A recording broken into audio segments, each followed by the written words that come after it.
I lost my job. You have cancer.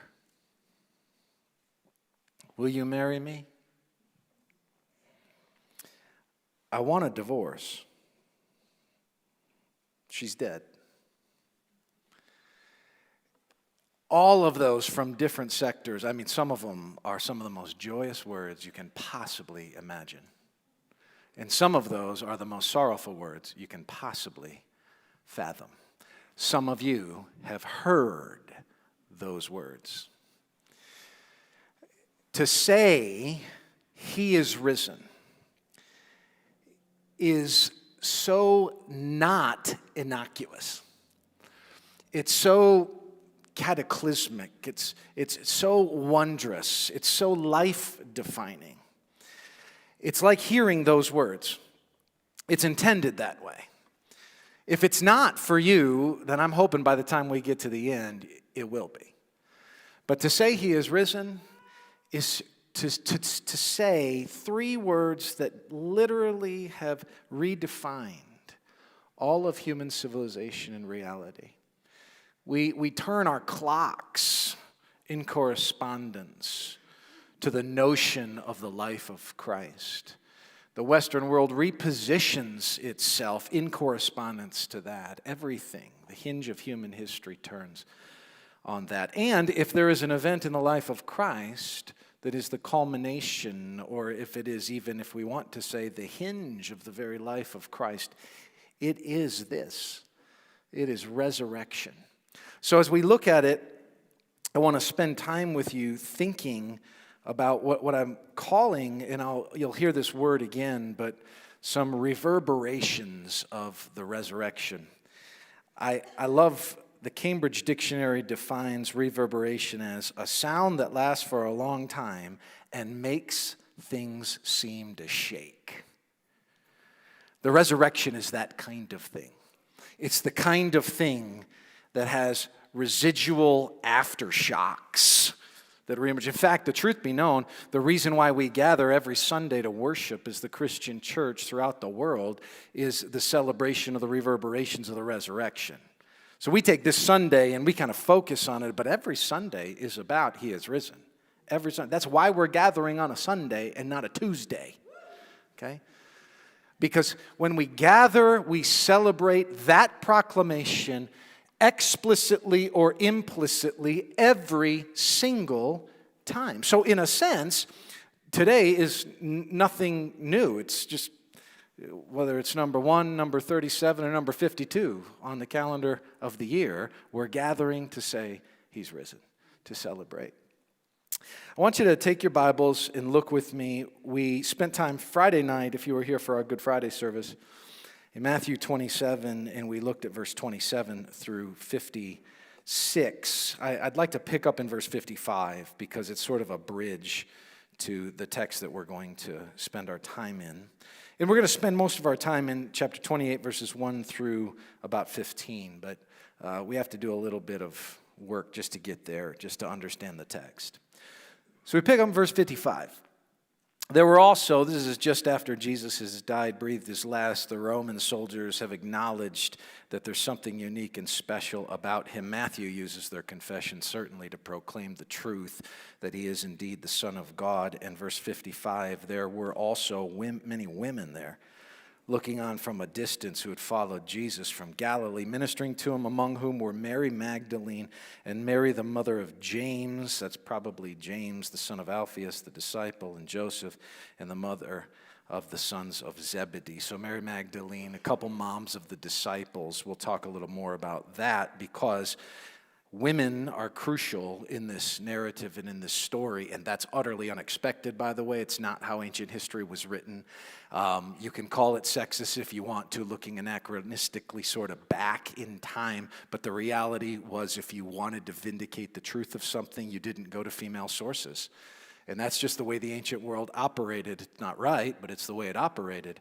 And so one of the things you see that authenticates the historical core of the story we're telling is that Matthew doesn't create a bunch of women to sort of be the centerpiece of the narrative. It's just that they really were.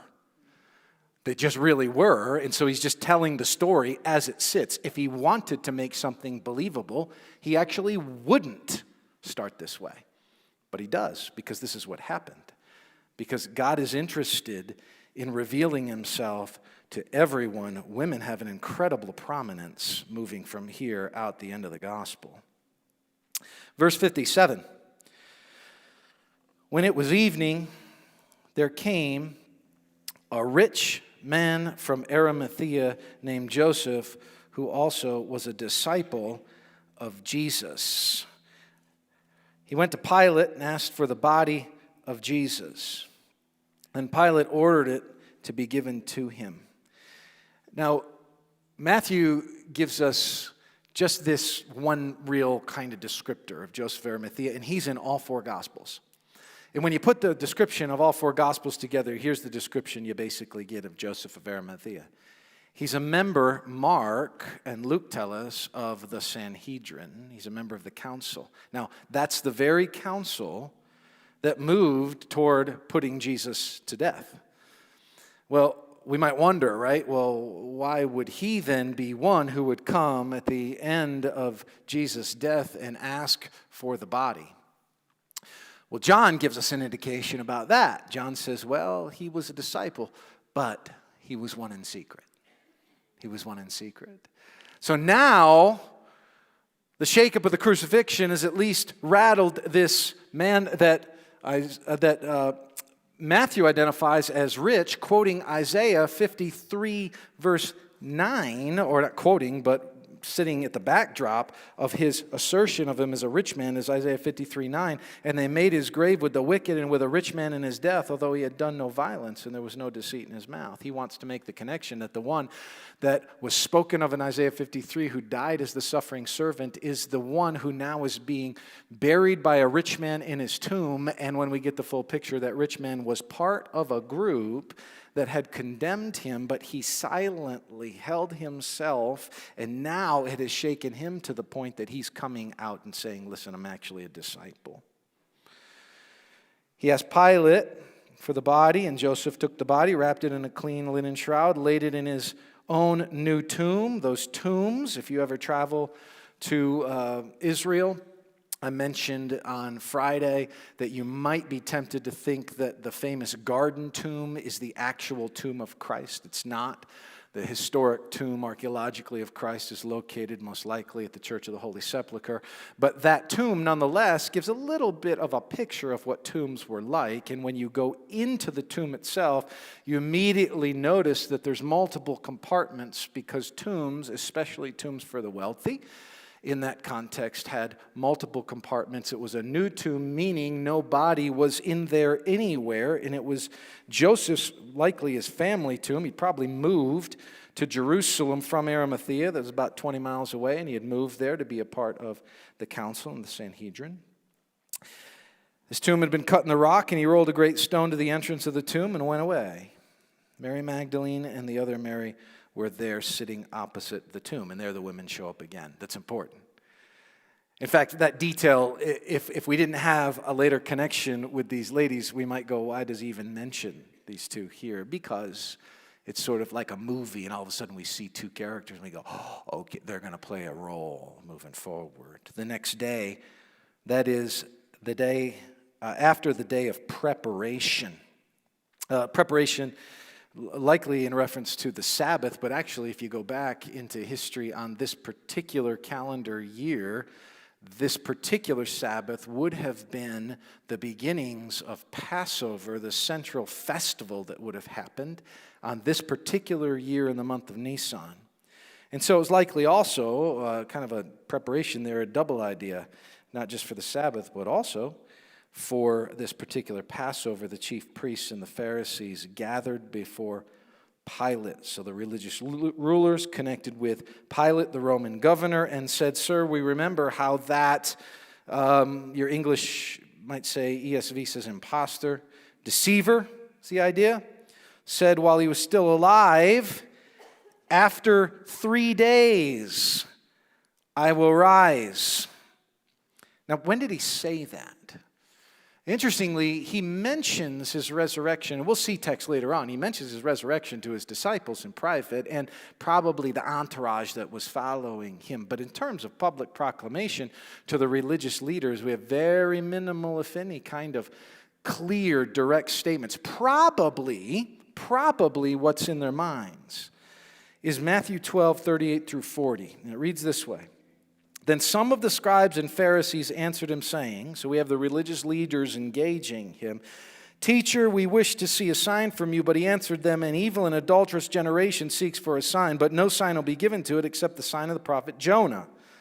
For just as Jonah was 3 days and 3 nights in the belly of the great fish, so will the Son of Man be 3 days and 3 nights in the heart of the earth. So perhaps they're putting that together a little bit in what they recall, or they've sort of heard from others things that he said to this end. Verse 64, therefore, order the tomb to be made secure until the 3rd day. They take that thing and pack it in some way around this big stone that would be rolled, right, in a channel, and they packed it. If any of you lay asphalt, the word for asphalt is from the Greek word that's there for made secure, asphalizo. So you're an asphalizomite or something like that if you're an asphalt layer. Okay. Asphalizo, make it secure, seal it up until the 3rd day, lest his disciples go and steal him away and tell the people. This is ironic because you'll see at the end they're going to create a story, but they're concerned the disciples are going to create a story, so they have to create a story about a non-story.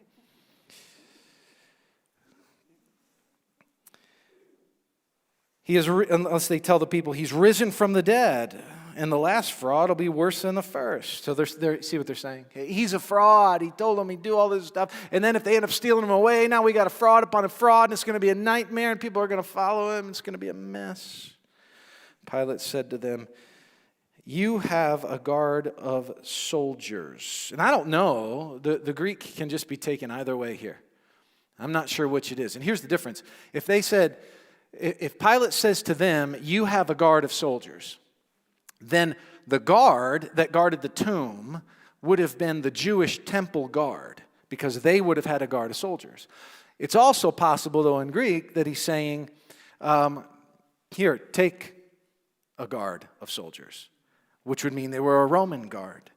And ultimately, we don't know if it's a Roman guard or if it's a temple guard. It's difficult to tell. The way the story ends, it might lend itself a little easier to a Roman guard, but I don't know the answer. You have a guard of soldiers. So the ESV goes the direction of a temple guard. Go make it as secure as you can. So they went and made the tomb secure by sealing the stone and setting guard. So this is how we're left right before we get to Easter Sunday. The point is, what's the focus?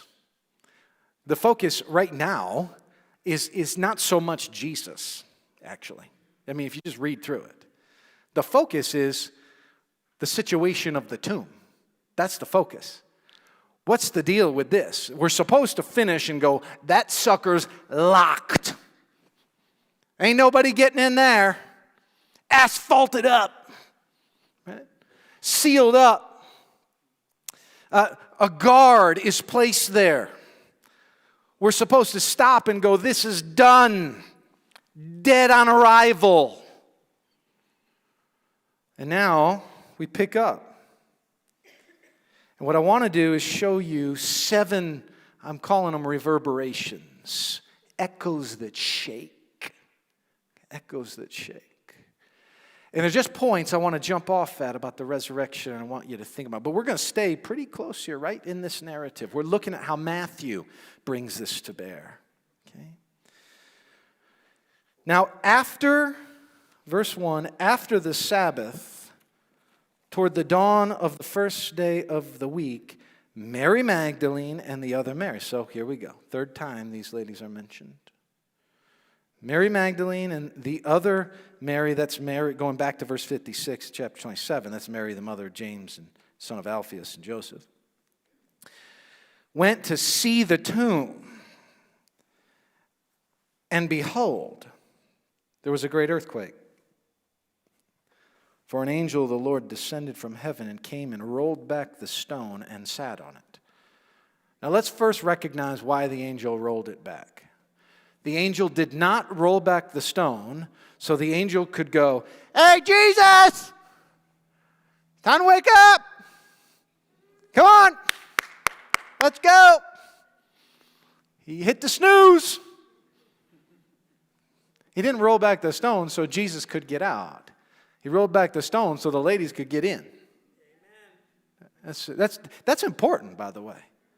See, the immediate invitation, Matthew uses a little code where he has used this throughout. I think there's 200 uses of edu in the New Testament. 62 of them show up just in Matthew. Edu, behold. Nobody says that anymore, right?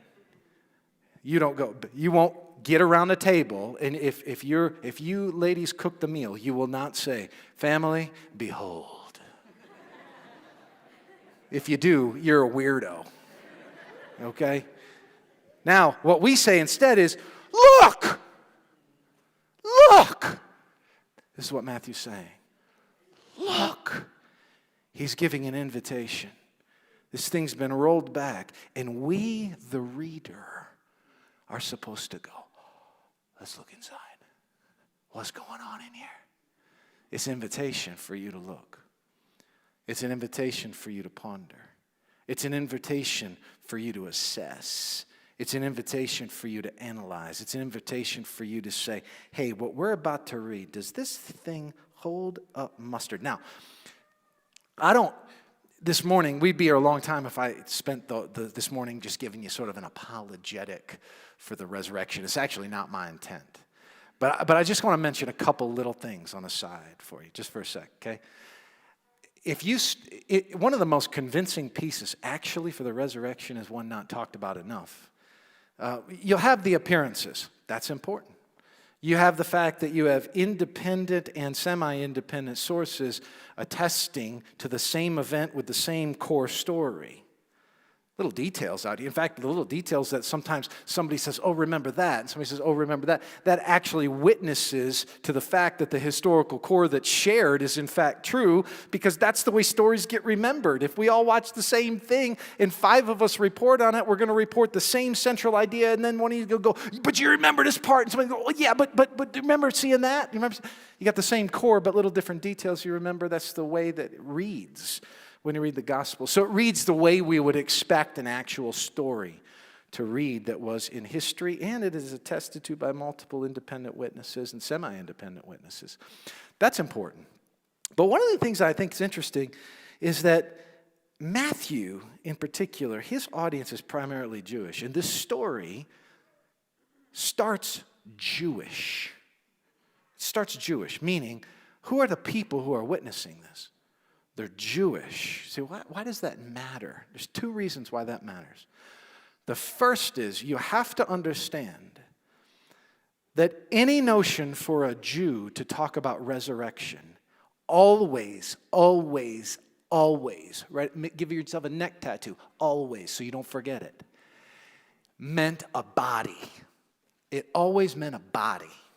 Okay? There's no notion of some present mainline nonsense in a post-Enlightenment world where Jesus didn't really rise with a body, but he sort of is this risen figure who spiritually walks with you like you've had too many Christian York peppermint patties in your life, and he's walking alongside of you in some sweet transcendence. That may sound wonderful, and that may map onto the power of positive thinking, and that may be the mantra of people whose epistemology is so weak that they can't imagine anything as radical as the bodily resurrection. But if you're a Jew, you can't imagine it any other way. So it meant a body. That's the first thing. Here's the second. There is no Jewish source material, none, that give us any indication up until this very point of a notion ever that there would be a bodily resurrection of someone independent of the great resurrection at the end.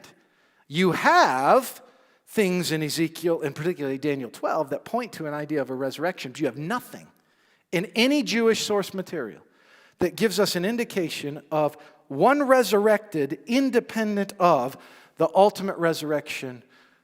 Why does that matter? It matters because when a story emerges with no lore, no tradition, no narrative behind it that would feed it, the most logical explanation is it just came from something that really happened. That's it. And so when we come to this, the invitation is, look, test it, see it. I mean, look, lots of people have done this. I mean, you got famous authors, right? You have a pen named Frank Morrison, right? Albert Henry Ross, famous for his investigation of the resurrection. Modern day, Josh McDowell played a big role in his conversion. Lee Strobel, big role. J. Warner Wallace, big role. It's not new that people looked at the resurrection and said, now if I were just to deduce the way I would do history and any other way of doing history, and I analyzed it the way I would analyze any other history, and I used good historical investigative method, what would I have concluded if I could de-Bibilize the Bible just for a moment? What would I do?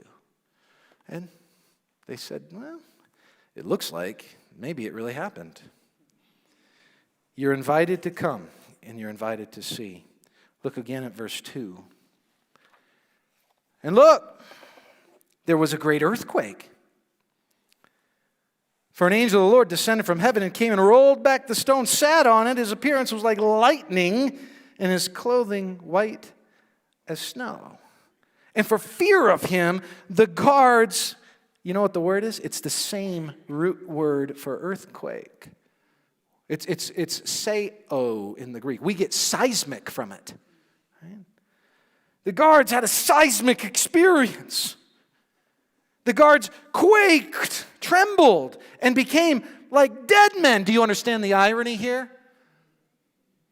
There's a corpse inside, supposed to be. That corpse came alive, and now the guys that are alive outside who are supposed to keep the dead corpse in there are like dead men. See, when you encounter the resurrection, you are not now what you once were. And by the way, it cuts both ways. He is the resurrection and the life. Jesus said to Martha in Bethany, just before he raised their brother Lazarus from the dead. He said, I'm the resurrection and the life. That's true. But you know what also the resurrection does? It also hardens people. Because some people hear, see, read Easter. And that which in them wants to buck, that which in them wants to resist, that which in them wants to negate it gets hardened and callous to it. You find any possible way you could get around it. In his book, Outgrowing God, Richard Dawkins is talking about how people like to confirm their prejudices. And so he says this, the atheist, the preeminent public atheist, Richard Dawkins, he looks at the resurrection and he's thinking, yeah, it's just people confirming their own biases. He says, early recruits to the young religion of Christianity, so the church in its early stages, right, might have been especially eager to pass on stories and rumors about Jesus without checking them for the truth. Now, this is funny. It's funny in part because he sort of says, well, maybe this happened. Okay, that's not exactly scientific. But here's the other part. He doesn't know history very well because he's getting the cart ahead of the horse. In his notion, it's this. The church community must have created the resurrection. No, Richard. The resurrection created the church. It's the exact opposite historically. The only reason there existed a young, eager community of people wasn't because they got together and said, I don't know what we're going to do. Let's make up a real good story. Rally around it, live our lives with a lie, and die persecuted. Sound like a plan, Billy? Yeah! That'll work! No, no, no, no. Instead, out of the radical nature of the historical happening, they go, whew, staggered. But confirmation bias falls back on Richard Dawkins' head. I guess you believe what you want. So Dawkins, unfortunately, ends up, or has ended at this point, like a dead man walking, standing outside, when the angel was saying, "God, take a look. Take a look." Don't be caught outside dead. I encourage you, come in, take a look. Come in, take a look. Verse 5. But the angel said to the women, "Don't be afraid, for I know that you seek Jesus who was crucified." And then here's the key statement, right? The key statement in the whole text. He is not here, for he has risen, as he said. Come see the place where he lay. Come on inside. Let me show you a couple passages of Scripture. In Luke chapter 8, we see that as he traveled, you could think it was just Jesus and his disciples going around. We kind of had that mental vision. That would be a wrong mental vision, by the way. We get the 12, but there's lots of other people walking around with him in the 12. His ministry is largely supported by ladies. By ladies. Soon afterward, Luke 8 says, he went on through the cities and villages proclaiming and bringing the good news of the kingdom, the good news, the gospel, the good news that, hey, wait a minute, this king could be Lord of your life. And the 12 were with him, and also some women who had been healed from evil spirits and infirmities. Mary, then they're identified, Mary called Magdalene, from whom 7 demons had gone out. Joanna, the wife of Chuza, Herod's household manager, and Susanna, and many others who provided for them out of their means. These ladies, financially, these ladies in supportive roles, these ladies coming alongside had walked with him. Why are they here at the tomb? Because they've been walking with him for a long time. Interestingly, the disciples seem to scatter. Well, not these ladies. They stick right with the stuff. And he says he's risen as he said. Just Matthew's gospel alone. Matthew's gospel alone. From that time, Jesus began to show his disciples that he must go to Jerusalem and suffer many things from the elders and chief priests and scribes and be killed, and on the 3rd day be raised. Likely, these ladies are in the audience. It was just 3 disciples, but this is the transfiguration. And as they were coming down the mountain after the transfiguration, Jesus commanded them, tell no one the vision until the Son of Man is raised from the dead, he tells them. Matthew 17:23, a little later on, as they were gathering in Galilee, Jesus said to them, the Son of Man is about to be delivered in the hands of men, and they will kill him, and he will be raised on the 3rd day. And they were greatly distressed. Matthew 20:17-19. And as Jesus was going up to Jerusalem, he took the 12 disciples aside, and on the way he said to them, see, we're going to Jerusalem, and the Son of Man will be delivered over to the chief priests and scribes, and they'll condemn him to death and deliver him to the Gentiles to be mocked and flogged and crucified, and he'll be raised on the 3rd day. And finally, just a little before this, but after I am raised up, Jesus said, I'll go before you to Galilee. Well, that's where this is going to go. The point is, when the angel said, remember, it's just like he said, we get that. It shows us that Jesus can be taken at his word. That when he says something, he means what he said. Look with me in verse 7.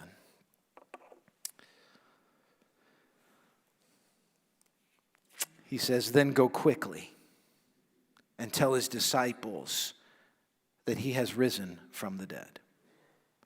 And behold, he's going before you to Galilee. There you will see him. See, I've told you. So they departed quickly from the tomb with fear and great joy, and ran to tell his disciples. Then going quickly and tell is an imperative. Go tell, right? We get that old song, go tell it on the mountain, right? Go and tell. You're a witness to something. Now what do? Do you say, wow, that's great? Full stop. No. You say, wow, that is amazing. The risen Christ, raised so that I could have life. If it's real, if it's true, if it's authentic, if it's genuine, if it's bodily, if it's in the book, if it walks on all fours in human life, then how could you be silent about it? And so they got a witness as witnesses. So they have a duty, go and tell. They have a message, a dispatch, right? What's the message? He's risen. Out of, away from, apo, from the dead. Right? The tomb was sealed, it was closed up, but that's not the case anymore, guys. He's risen from the dead. Go, tell them, go quickly, you'll see him. See, I've told you, and they departed quickly from the tomb with fear. Of course. This will shake you up a little bit. And megalas, mega, big, great joy. Because the first part, remember these ladies? The disciples had fled. They stayed and watched. Right? They stayed and watched, verse 55 and 56 of chapter 27. They'd seen it all go down. Their hearts had broken. They're coming to the tomb. And now, in a matter of moments, the earthquake, literally, of their lives is manifested, and now with great joy they get to go and witness to it. What were you like before you came to Christ? Where would you be without grace? What kind of person would you be if it weren't for Jesus? Don't miss that the resurrection calls you to bear witness to that. It calls you to tell it. It calls you to spread it. It calls you, and I told you, this is Easter Sunday, right? Every Sunday you gather is a reminder that you are to be both a witness of and a witness to, and you stand in between the worlds.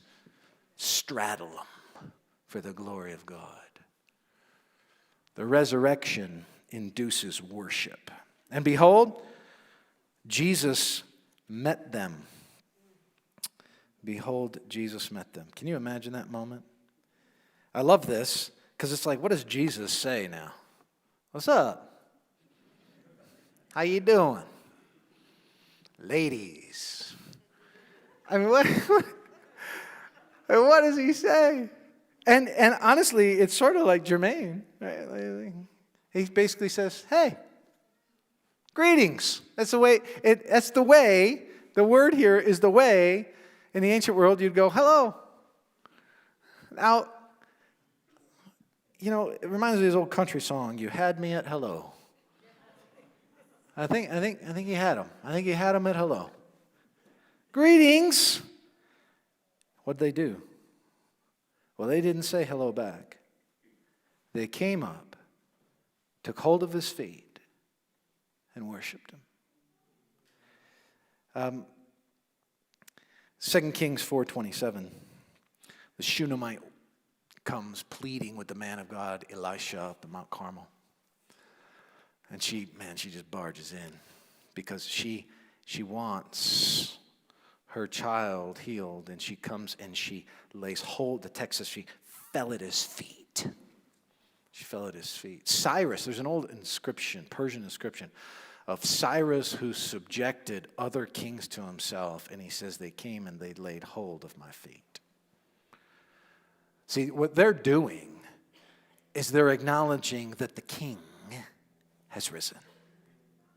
By laying hold of his feet, by worshiping him, they're recognizing and acknowledging the content of the person that's in front of them. This is not bowing down in mere celebration. This isn't bowing down going, man, I can't believe this. This is a gesture before one who is regal. And the text says that they worshiped him. Revelation chapter 1, verse 12 and following read this way. John says, "Then I turned to see the voice that was speaking to me. And on turning, I saw 7 golden lampstands. In the midst of the lampstands, one like a son of man, clothed with a long robe and with a golden sash around his chest." You get one guess at who he's seeing. "The hairs of his head were white like wool, like snow. His eyes were like a flame of fire. His feet were like burnished bronze refined in a furnace. And his voice was like the roar of many waters. In his right hand he held 7 stars. And from his mouth came a sharp 2-edged sword. And his face was like the sun shining in full strength. When I saw him, I fell at his feet as though dead." The grandeur of the vision of the risen Christ drives these ladies to worship. I trust that's why you're here, is to worship the risen Christ. He's worthy of your worship. Verse 10. "Then Jesus said to them, 'Don't be afraid.'" Whew, good luck there. "Go and tell my brothers to go to Galilee, and there they will see me." There they'll see me. See, the resurrection means that Jesus will be seen again. Now, this happens right at the end of Matthew's gospel. You get to verse 16 and 17. And you can just let your eyes go there. And it says in verse 16 of chapter 28, "Now the 11 disciples went to Galilee, the mountain to which Jesus had directed them. And when they saw him, they worshiped. Some doubted."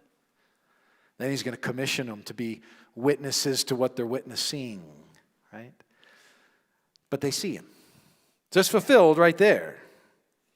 They see him. That's not just for them, though. You and I will see him too. You and I will see him too. Titus 2:13 says, "Waiting for our blessed hope, the appearing of the glory of our great God and Savior, Jesus Christ." 1 John 3:2 says, "Beloved, we are God's children now, and what we will be has not yet appeared. But we know that when he appears, we shall be like him, because we shall see him." We'll see him as he is. So one of the things the resurrection gives us is a harbinger of future hope. The idea when we're supposed to read this story is Matthew's inviting us to look, to step in and see, to gather and collect ourselves with the full emotions of the moment so that we can operate like these women and be witnesses to that which we witness, with the expectation that as we surrender our lives in worship before the King of Kings, the Lord of Lords, one who moved from mocking now to magnification in just a matter of days, that now as we orient ourselves before him, we have the right up here, we have the realization that just like the disciples, we will see him. Just like the disciples. Now, the only difference is that later on when we read in John's gospel, they're out there fishing and he comes on the side of the shoreline and invites them to come over and eat some fish. He ain't inviting people to come eat fish when he comes back. He'll come back in victory, and he'll invite you to more than eating fish. He'll invite you to what's called the marriage supper of the Lamb. And he'll invite you to the ultimate victory banquet that goes on for eternity. That is what he offers you. So my question moves us into our final point. And that is, when you see resurrection, when you read the story in these 10 verses from verse 1 to verse 10, and you just look at that, what does that story do for you? What does that story do for you? Do you take your story and bring that in line and in concert with that narrative. Does your anthology, does your essay fit into that grand anthology? Does your small story fit into the big story of what God is doing in history and rescuing people from the grave for eternity? Does it map into there? Or do you step out? And are you like what we'll read in verse 11 through 15? You're still creating your own story. You're still spinning your own tale. You're still walking outside of that construct of historical and eternal reality that map on together in the narrative before us. Verse 11. While they were going, behold, some of the guard went into the city and told the chief priests all that had taken place. Can you imagine that encounter? And when they had assembled with the elders and taken counsel, they gave a sufficient sum of money to the soldiers. Apparently, they're really good at paying people off. Consult Judas first. Here again. And said, after they give him a few dead Caesars, tell people his disciples came by night and stole him away while we were asleep. Hey, here's what I want you to do. All of a sudden, Vinny and Gino tell them, here's what I want you to tell them. You tell them somebody done come and took them. All right? And if this comes to the governor's ears, we'll satisfy him and keep you out of trouble. Oh. Hey, you scratch our back by spreading a little tail, we'll scratch your back. We got you. Don't worry. If yous is going to get in trouble, we watching. We'll take care of you. So they took the money and did as they were directed. And then he says this little note. And by the way, this note tells you why he was driven to culminate his gospel with this narrative. And this story has been spread among the Jews to this day. You see why? Because Matthew doesn't want lies to lead. Matthew doesn't want a tale to lead people astray. Matthew's not content for a story to be spun out here in such a way that people would be led astray from the heart of the gospel. And so he puts that in there to say, you know what, some people are believing this nonsense. In AD, somewhere between 155 AD and 160 AD, Justin Martyr wrote his dialogue with Trypho, among other writings that he had. And in section 108 of that dialogue, listen to what he says. So we're out 100 years or so after Matthew's gospel is written, give or take a little.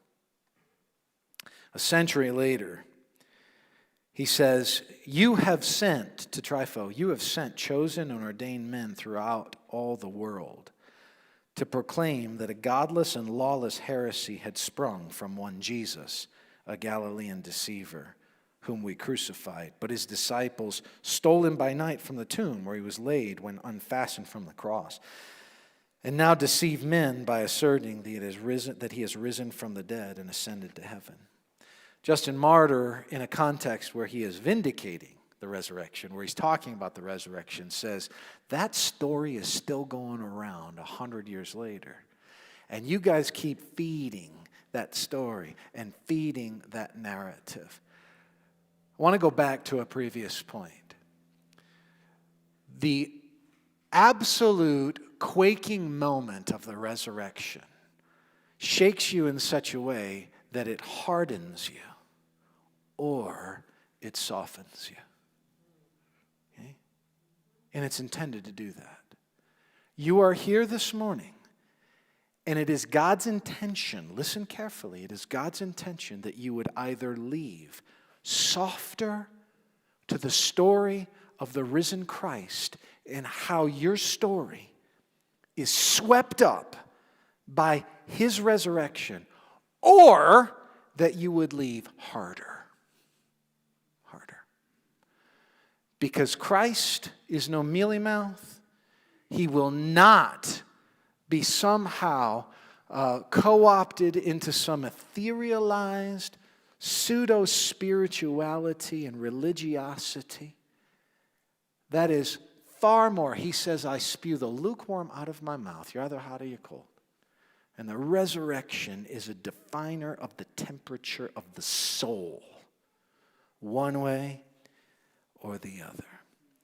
So the whole crucifixion, resurrection narrative is the historical core of the gospel that teaches us that when Jesus cried, my God, why have you forsaken me?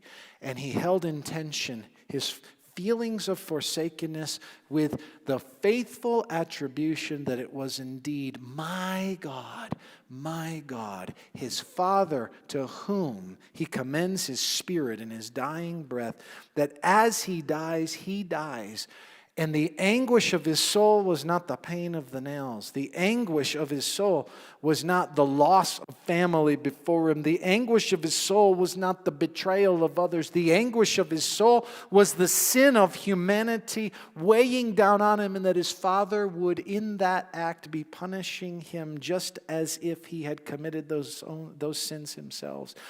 But he in fact had not. And he willingly bore that for you. He willingly took that on for you. And if he had done that, stayed dead, we'd be the longest faced crowd you can imagine. But we gather in celebration because we who have believed are buried with Christ in the likeness of his death and raised to walk in newness of life. Why? Because he was raised from the dead. And so to say you believe the gospel is to say that you believe that he died in your place bearing your sin, but that he rose from the dead. And as we'll continue on in this series, he ascended and he is exalted today. Friend, don't leave here. Don't leave here feeling the same about the resurrection as you came in. I'm giving you a different kind of invitation, and it goes like this. I hope you are either hardened by this or softened. I hope for your sake that you do not leave the same as when you came in, because you encountered the risen Christ. Amen. Believe him today for the glory of God. Father, I pray that you would move in our hearts, in our lives, and you would draw us to yourself. To lift you up, to say right things about you from hearts that have been rescued from the grave. We are people who need to do business with you in the shaking, quaking truth of the resurrection. And I pray, Lord, that you would meet us today and draw us to you in Jesus' name. Amen.